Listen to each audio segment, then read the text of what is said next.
Hello friends, welcome to my channel Vidya views. Weight loss பண்ணணும்னு நினைக்கிறீங்க, ஆனாலுமே வீட்டில் எல்லாருக்குமே குக் பண்ணுறதுனால எனக்கு ஸ்பெஷலாக குக் பண்ணிக்க முடியலன்ற கேட்டகரியில் நீங்கள் வந்தீங்கன்னா இந்த வீடியோ உங்களுக்கு தான். வெயிட் லாஸ் சீரீஸில் ஒயிட் ரைஸ் அவாய்ட் பண்ணுறது எப்படின்ற மெனுஸை தான் நான் கொடுக்க போகிறேன். அதை ஒட்டி இன்றைக்கி டே 1 மெனு பார்த்துடலாம் வாங்க. ஒரு வேளைக்கு நம்ம சாப்பிட்ற ஃபுட்டில் 50% ஃப்ரூட்ஸ் அண்ட் வெஜிடபிள்ஸ் எடுத்துக்கணும், 25% ப்ரோட்டீன்ஸ் அண்ட் 25% தான் கார்போஹைட்ரேட்ஸ் எடுத்துக்கணும். கார்போஹைட்ரேட்ஸ்னால் இட்லி, தோசை, ரைஸ் இந்த மாதிரி எல்லாமே அடங்கிடும். மார்னிங் தூங்கி எழுந்திரிச்ச உடனே டீ காஃபிக்கு பதில் ஒரு சூப்பரான ரெஃப்ரெஷிங் ட்ரிங்க் ரெடி பண்ணிடலாம். 3 கப் அளவுக்கு தண்ணி விட்டுக்கோங்க. 2 துண்டு பட்டை, ஒரு சிட்டிகை மஞ்சத்தூள் சேர்த்துக்கோங்க. காய வச்ச ஆவாரம் பூ இதழ் கொஞ்சமாக சேர்த்துக்கிறேன். இப்போ நான் சொல்லிட்டு இருக்க மெனு வந்து வெயிட் லாஸ் அப்புறம் டயபெட்டிக்ஸில் இருக்கவங்க எல்லாருமே டெஃபினட்டாக எடுத்துக்கலாம். ஆவாரம் பூலாம் டயபெட்டிக்ஸ்க்கு, ஸ்கின் கேருக்குலாம் அவ்வளோ நல்லது. அடுப்பை மீடியம் ஃப்ளேமில் வச்சு ஒரு 5 நிமிஷம் போல் மூடி போட்டு கொதிக்க விட்டுடுங்க. இப்போ ஒரு 5 நிமிஷம் போல் ஆயிடுச்சு. எப்படி வந்திருக்குன்னு பார்க்கலாம். நல்லா சுண்டி ரெட்டிஷ் கலரில் வந்திருக்கு. ஸோ இந்த ஸ்டேஜில் இதை ஸ்விட்ச் ஆஃப் பண்ணிக்கலாம். ஒரு மீடியம் சைஸ் லெமனை பாதியாக கட் பண்ணி அதில் சாறை பிழிஞ்சு எடுத்துக்கோங்க.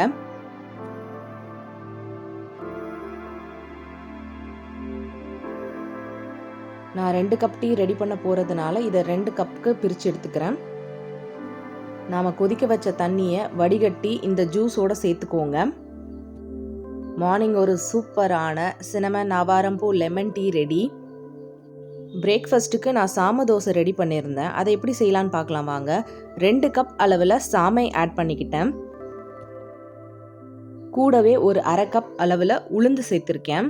இதில் வந்து நான் ஒயிட் ரைஸே ஆட் பண்ணாத ஒரு தோசை தான் ரெடி பண்ணி காட்ட போகிறேன். ஒரு கைப்பிடி அளவு வெந்தயம் சேர்த்து ஒரு 7 மணி நேரம் போல் ஊற வச்சிட்டேன் நைட்டே. ஃபுல் நைட் ஊற வச்சாச்சு. எல்லாமே நல்லா பாருங்கள் ஊறி வந்திருக்கு. இந்த ஸ்டேஜில் இதை நல்லா கழுவிட்டு ஜாரில் போட்டு அரைச்சி எடுத்துக்க போகிறோம். இதை ரொம்ப ஸ்மூத்தாக அரைச்சிடாமல் கொஞ்சம் குறக்குறனே அரைச்சி எடுத்துக்கோங்க. இதை வந்து இன்னொரு கப்பில் மாற்றி தேவையான அளவுக்கு உப்பு போட்டு கலக்கி விட்டு மூடி வச்சிடுங்க. ஒரு 4லேருந்து 5 மணி நேரத்துக்குள்ளே புளிச்சு வந்துடும்.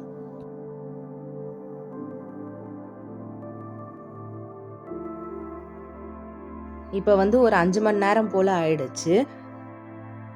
சிறுதானியம் உடம்புக்கு அவ்வளோ நல்லது. சூப்பராக புளிச்சு வந்ததுனால ஒரு வாட்டி மிக்ஸ் பண்ணி விட்டுடலாம். இது இப்படியே இருக்கட்டும்.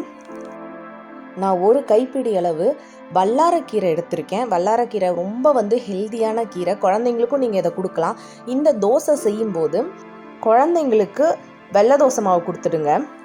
ஒரு கைப்பிடி அளவு வல்லாரக்கீரையை நல்லா கழுவி எடுத்துக்கோங்க. 3 பச்சை மிளகாய் எடுத்துக்கோங்க. பச்சை மிளகாயை மிக்ஸி ஜாரில் சேர்த்துக்கோங்க. கீரையும் சேர்த்துக்கோங்க. இதை நல்லா ஒரு பேஸ்ட் மாதிரி அரைச்சி எடுத்துக்கோங்க, தேவையான அளவுக்கு தண்ணி விட்டு. இப்போ இதை வந்து வேற ஒரு கப்பில் ஷிஃப்ட் பண்ணிக்கோங்க.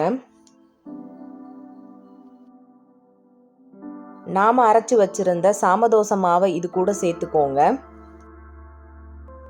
உங்களுக்கு எந்த அளவுக்கு தோசை மாவு வேணுமோ அந்த கன்சிஸ்டன்சிக்கு நல்லா மிக்ஸ் பண்ணி எடுத்துக்கோங்க. இப்போ பார்த்தீங்கன்னா இந்த தோசை மாவில் ஒயிட் ரைஸே இல்லை, பட் ஹை ஃபைபர்ஸாகவும் மாறிடுச்சு. ஏன்னா நம்ம அதுக்கு தேவையான அளவுக்கு கீரையெல்லாம் ஆட் பண்ணிட்டோம். கலர்ஃபுல்லாகவும் இருக்குது. பசங்களும் சூப்பராக சாப்பிட்டுடுவாங்க. இதில் அப்படியே தோசை ஊற்றி எடுத்துருங்க.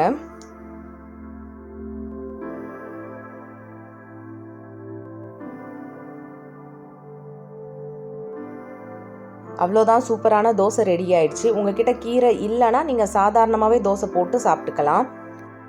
பிரேக்ஃபாஸ்ட்டுக்கு நான் ஒரே ஒரு வல்லாரக்கீரையெல்லாம் அரைச்சி போட்ட சாம தோசை எடுத்திருக்கேன். இதுக்கு வந்து கொஞ்சம் புளிப்பான சட்னி இருந்தால் நல்லாயிருக்கும். வெங்காயம் தக்காளி சட்னி எடுத்துக்கோங்க. வெங்காயம் தக்காளின்னும் போது உங்களுக்கு அதுவுமே வெஜிடபிள்ஸில் ஆட் ஆன் ஆகிடும். 2 ஸ்பூன் ஸ்ப்ரவுட்ஸ் எடுத்துக்கிட்டேன். ஃபஸ்ட்டு இதை ஸ்ப்ரவுட்ஸ் சாப்பிட்டுடுங்க. அதுக்கப்புறம் தோசையும் சட்னியும் வச்சு சாப்பிடுங்க. மிட் மார்னிங் ஸ்நாக்குக்கு ஒரு அரை கப் அளவில் பப்பாளி பழத்துக்கு ப்ரோட்டீன்ஸ்க்காக 3 பாதாமியும் கட் பண்ணி சேர்த்துக்கோங்க. கூடவே 1 ஸ்பூன் அளவில் ஊற வச்ச சியா சீட்ஸையும் சேர்த்துக்கோங்க. ஏன் சியா சீட்ஸ் சேர்த்துக்க சொல்கிறேன்னா அது வந்து ஹை ஃபைபர்ஸ். உங்களுக்கு வந்து ஃபில்லிங்காக இருக்கும். அவ்வளோ சீக்கிரம் பசிக்காது. நீங்கள் எவ்வளோ சாப்பிடணும்னு நினைக்கிறீங்களோ அதை விட கொஞ்சம் கம்மியாக தான் சாப்பிடுவீங்க சியா சீட்ஸ் இருக்கிறதுனால. லஞ்சுக்கு ஒரு அரை கப் அளவில் கருப்பு கவுனி அரிசி ஓவர் நைட் ஊற வச்சு வடித்து எடுத்து சாப்பிட்றேன். ப்ரோட்டீன்ஸ்க்கு ஒரே ஒரு முட்டை, காய்கறி பழத்துக்கு 50%க்கு ஒரு சப்போட்டா பழம், ஒரு கப் நிறைய வாழைத்தண்டு பொரியல், ஒரு கப் நிறைய சாம்பார் எடுத்திருக்கேன். ஃபஸ்ட்டு சப்போட்டா சாப்பிட்டுட்டு, வாழைத்தண்டு சாப்பிட்டுட்டு, அதுக்கப்புறம் முட்டை சாப்பிட்டுட்டு, ஃபைனலாக ரைஸும் சாம்பாரும் சாப்பிடுங்க. இந்த ஃபார்மேட்டில் தான் நீங்கள் எப்போவுமே ஒரு சாப்பாடை சாப்பிடணும். இந்த பிளேட்டை நீங்கள் நல்லா பார்த்தீங்கன்னாவே உங்களுக்கு தெரியும். 50% காய்கறி பழம் எடுத்திருக்கேன், 25% ப்ரோட்டீன்ஸ் அண்ட் 25% தான் கார்போஹைட்ரேட்ஸ். உங்களுக்கு இந்த ரைஸ் பிடிக்கல, எனக்கு வடிக்க முடியல, கஷ்டமாக இருக்குன்னு நினச்சிங்கன்னா நீங்கள் ஒரே ஒரு சப்பாத்தி சாப்பிட்டுக்கலாம். வெஜிடேரியனாக இருந்தீங்கன்னா முட்டைக்கு பதில் கொஞ்சமாக பன்னீர், அப்படி இல்லைன்னா 2 பாதாம், 2 முந்திரி, இந்த மாதிரி ஏதாவது எடுத்துக்கோங்க. இல்லை எனக்கு எதுவுமே செட் ஆகலைன்னா ஒரு அரை கப் அளவில் தயிர் எடுத்துக்கோங்க. இவ்வளோ ஹெவியான ஒரு லஞ்ச் சாப்பிட்டதுனால ஒரு அரை கப் அளவில் காஃபி, அதுவும் சர்க்கரையே சேர்க்காம, டீ உங்களுக்கு பிடிக்குன்னா டீ சேர்த்துக்கலாம். டின்னருக்கு அதே சாமதோசை தான். ஒரே ஒரு சாமதோசையோட ஒரு அரை கப் அளவில் சாம்பார். அவ்வளோதான், சிம்பிளான டின்னரில் முடிச்சிட்டேன். நைட் தூங்குறதுக்கு முன்னாடி நான் ஒரு 3 கப் அளவில் தண்ணி சேர்த்து 1லேருந்து 1.5 ஸ்பூன் அளவுக்கு ஓமம் சேர்த்துக்கிட்டேன். 5 நிமிஷம் போல் மீடியம் ஃப்ளேமில் வச்சு நல்லா கொதிக்க வச்சு வடிகட்டி இறக்கிக்கோங்க. ஒரு அரை கப் அளவில் ஓமம் தண்ணி குடிச்சிட்டு தூங்குங்க, ரொம்பவே நல்லது. இப்போ நான் சொன்ன இந்த மெனு பார்த்தீங்கன்னா எல்லாருக்குமே அடாப்ட் ஆகும். குழந்தைங்களுக்கு ஒயிட் ரைஸ் தோசை இல்லை ஒயிட் ரைஸ் கொடுத்துருங்க. பெரியவங்களுக்குமே என்ன தேவையோ அதை கொடுத்துடலாம். இதெல்லாம் சாப்பிட்டா எனக்கு வெயிட் லாஸ் ஆகுமான்னு கேட்டிங்கன்னா ஆகும், ஆனால் கன்சிஸ்டண்ட்டாக நீங்கள் அதை பண்ணணும், கூடவே வாக்கிங்கோட. என்னோட மற்ற வெயிட் லாஸ் ரெசிபீஸோட லிங்க் எல்லாமே டிஸ்கிரிப்ஷனில் கொடுக்குறேன், ஐ பட்டனில் கொடுக்குறேன், போய் பார்த்துக்கோங்க. நீங்கள் எனக்காக பண்ண வேண்டியதெல்லாம் நம்ம சேனலை லைக் பண்ணுங்கள், உங்கள் ஃப்ரெண்ட்ஸோட ரிலேட்டிவ்ஸோட ஷேர் பண்ணிக்கோங்க, கமெண்ட் பண்ணி சப்ஸ்கிரைப் பண்ணிவிட்டு வித்யா வியூஸ்ன்ற இன்ஸ்டாகிராம் அண்ட் FB பேஜையும் ஃபாலோ பண்ணுங்கள்.